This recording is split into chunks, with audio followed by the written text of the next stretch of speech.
All right, now we get to our conversation of the day where we are talking about data security in information stage. And joining us is Patrick Mbatia, who is the CEO, Impacts Limited Solutions. Thank you so much for joining us on Business today. Thank you to be on the show. All right. Now, let's start with the basics and look at even how there has been a series of hackings, there has been a series of data breaches in different organizations and also even government entities in the past months.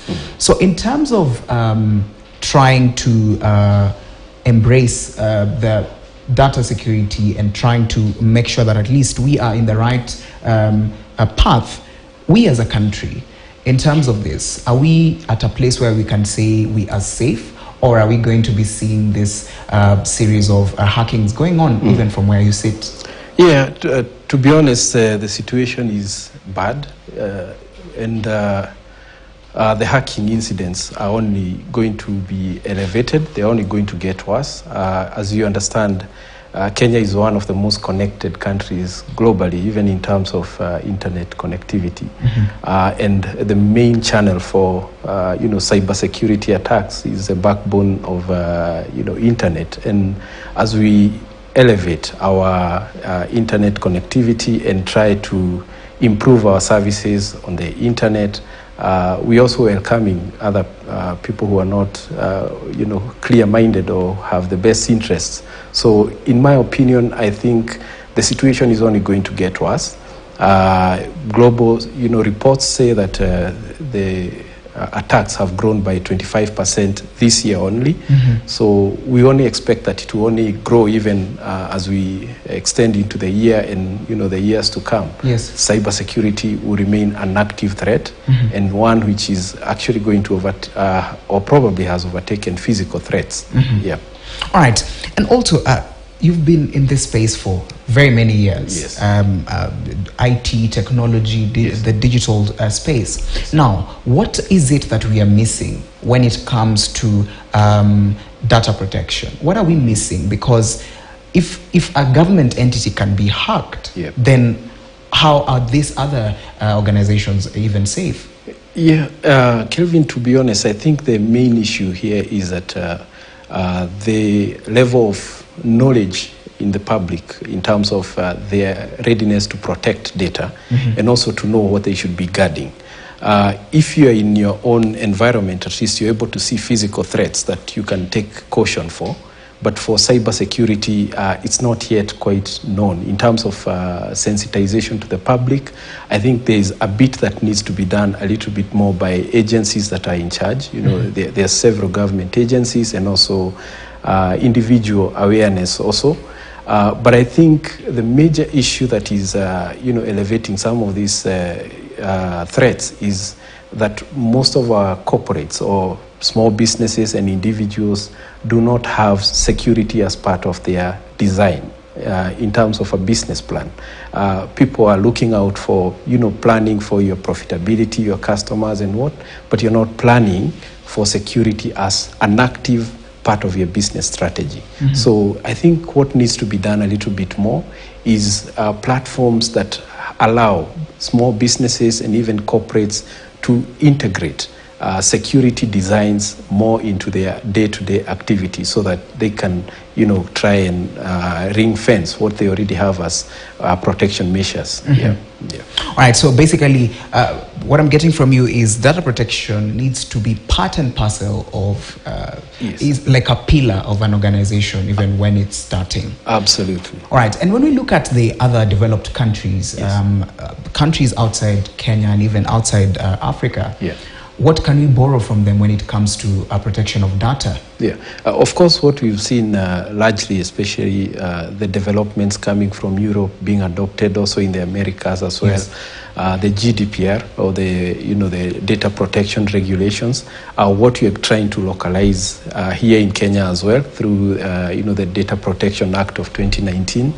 And some of these policies are way more advanced because some of these countries have experienced what we are going through so many times. But in terms of awareness, I think we are a little bit behind while we are absorbing technology that is too ready, while we are not yet up to speed in terms of creating our own protection measures. But some of these do not require us to absorb policies that are designed at country level. Mm-hmm. It also needs local awareness, and that is what I'm talking about, that for example, you have to fill in a book somewhere and you put in your name, your ID, and you put in other details.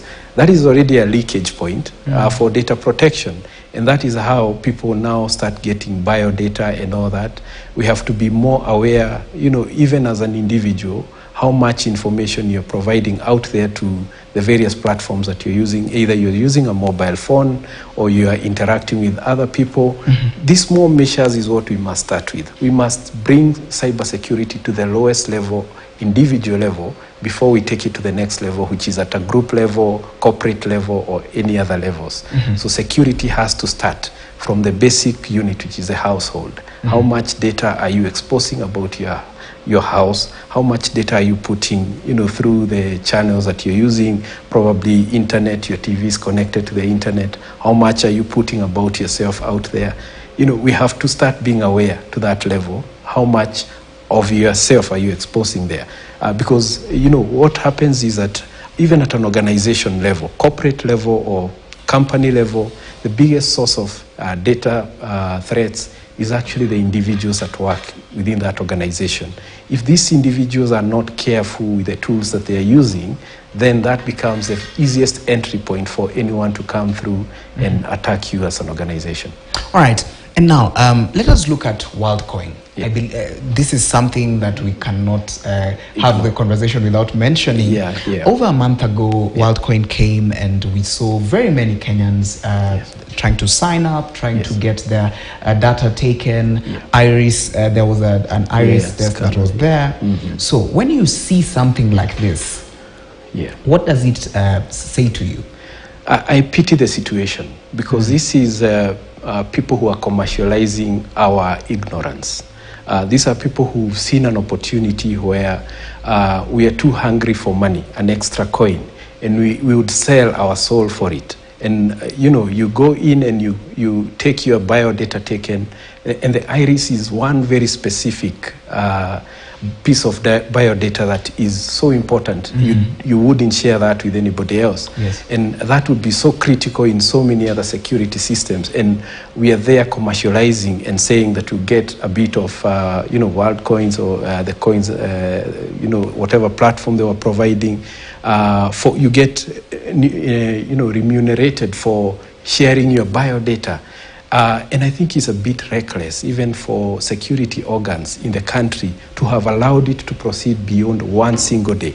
I think that was absolutely, reckless of every piece of security organ, because then we have exposed our public and our citizenry to another level of exposure, that their data is going out while we are watching and trying to assess, is it good, is it bad? Yes. I think we should be very proactive and make intervention quite fast. And I was happy that the media took up this quite fast. And interventions were led by media. Yep.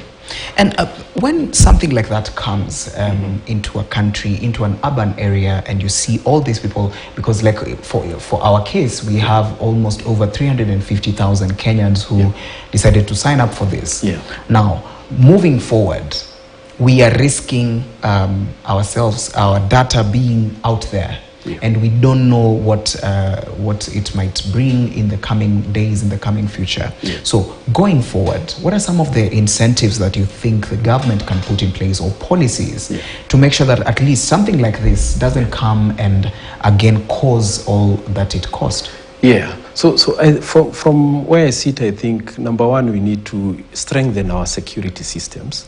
Yes, we do have all the platforms and structures that are there, but we need to, again, strengthen the lowest level of security. If we mean at Nyumba Kumi level, we need to sensitize these pieces of information. We need to bring it down to that level so that people are aware at the household level that I cannot do this. I cannot go giving out my information. I mean, this is not the age where I would just go and give you information for free. That information, you hold so much information about your bank, your mobile money and all that. You cannot go giving that information for free. But back to your question, what needs to be done? I think, number one, proactive management of data and security. That needs to be brought down to the level where we have people who are, collecting intelligence and all that. They're aware of the surrounding and what is happening. We have even non-security organs also participating in the awareness. Today, I think you're quite aware of things like terror attacks and all that, but we are not quite enriched in terms of cybersecurity threats in that level. We are aware of medical threats and all that, but we are not quite aware about cybersecurity to that level. So a little bit more sensitization needs to happen, whether at the school level, at the public gatherings level, whether it's church or where. Let us localize that discussion so that people make it a little bit more palatable and not using big words and what. We must bring it down to the level where my grandmother and somebody else in the village understands what I mean by saying that we have a new threat, we have an active threat that needs to be managed. Okay. Yep. All right. Even as we come to the conclusion of this conversation, when we look at, in terms of developing countries and going forward, trying to fit into the digital world, trying to embrace technology, what is the future of data protection, especially in a country like Kenya? What are some of the gaps that we have that need to be filled in order for us at least to say, at least we have made the 25% to move even to around 15%? 15%. Yes. Number one, I acknowledge the efforts by government through, Office of the Data Protection Commissioner, that now we are having institutions, organizations, companies being enforced to register either as data processors and all that. So we need to see a little bit more in terms of their activity, being empowered a little bit more so that we can bring that threat level a little bit lower. We talked about the education. We need to do a little bit more in terms of sensitization. We need to do a little bit more in terms of governing our systems and making sure that the country's sovereignty in terms of data is kept intact. It needs to be a more choreographed conversation between public sector or government and corporates. And then we now bring the public at that level as well. So I think those would be my two main areas that need to be done. There is work being done, but it's not enough. Okay. We can empower those institutions, we can empower education framework to have more of these conversations, and we'll have protected maybe 2 years to come this 25 from growing to 50%, and also reduce this to reduce the losses that we're incurring. I thank you so much, Patrick, for joining us and giving us your insights. There you have it. Data security or cybersecurity, it's something that needs to be taken very seriously, even on our mobile phones. All right, we've come to a conclusion of this discussion. We're going to go for a short break. That was Patrick Matia. We're going to come back with a Africa Climate Summit, and we are going to look at some of the things that are going to be discussed next week. And we are going to be joined by Jemima Gathumi, who is the head of programs, Capital Markets, FSD Africa. So don't go too far.